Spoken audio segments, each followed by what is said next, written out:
now a future for coal that I think is pretty dim.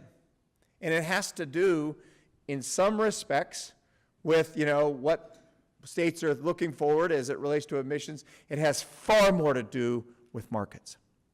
And so all that, the President and his administration is trying to do to resuscitate this industry, I think is going to be, at best, difficult to do. Our analysis in just the West is that 45% of all the coal is planned to retire in the next 9 or 10 years. That's 45%. Another 40 to 45% of that 100% will retire the decade after that. And the reason does not have to do with the Clean Power Plan. The reason does not have to do with emissions. The reason has to do with the availability of a long supply chain of cheap, affordable, and cleaner burning natural gas. Cleaner burning if you're capturing methane. And with this significant downward price decline in renewables, in wind, in solar. And the fact that utilities have to plan not in 4-year horizons, but in 10 and 20 and really 25 and 30-year horizons. What's really interesting about what's happening at the state level is it's not happening in a partisan fashion. We have a clean energy accord by 17 governors, 6 of whom are Republican. We've seen concrete action by the Republican governor of Michigan, who passed clean energy legislation in December of 2016. We saw Governor Kasich, Republican governor of Ohio, veto an extension of their moratorium. We've seen Republican governors like Governor Sandoval say, no, this is the future. We're not building another coal plant in Nevada. This is our future. And for us, it's a lot about market opportunities to export out of Nevada into other places. And so that's part of the good news, right, is that if you look at the state level, we still have some 37 states that have a renewable portfolio standard. 8 of those are voluntary goals, but 29 are mandatory, and a variety of states are up in the ante.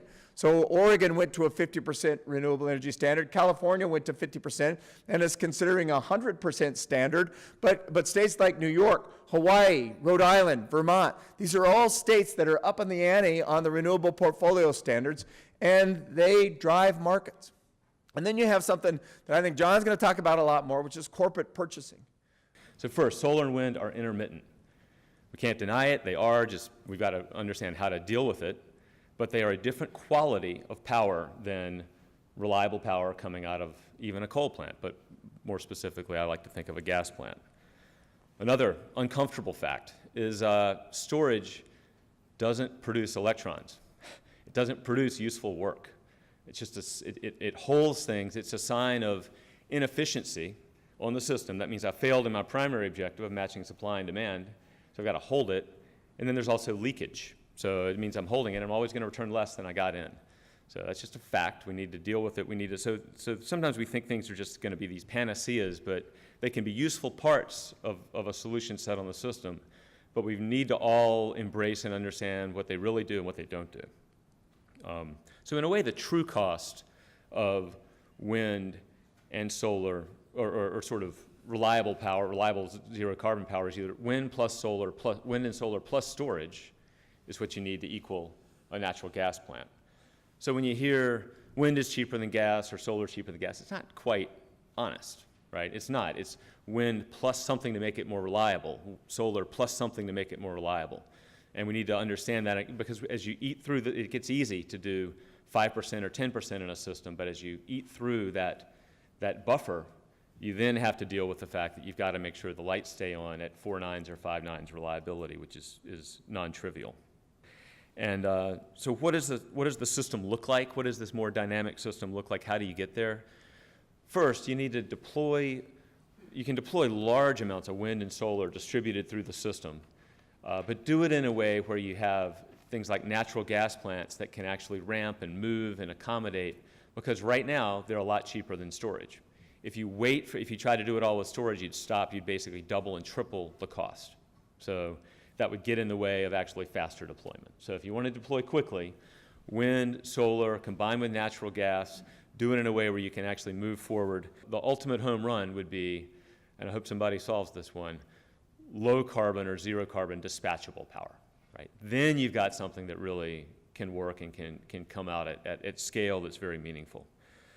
So, and finally, as the network becomes more dynamic, cybersecurity is really important and will become more important as we move forward, and there are a lot of opportunities there from an entrepreneurial perspective to add a lot of value.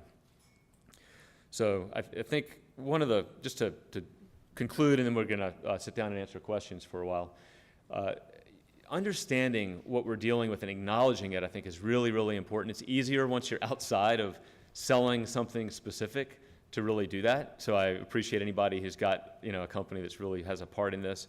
The good news is that the markets are, we're only at 1% right now solar and 5% wind. So that there's boundless opportunity to add more, to layer more in, but let's do it in a way that's smart, that acknowledges what it does and doesn't do. And that'll actually improve and increase the velocity instead of meeting resistance, because a lot of these are real, you can't fight physics necessarily. You can't fight it for too long.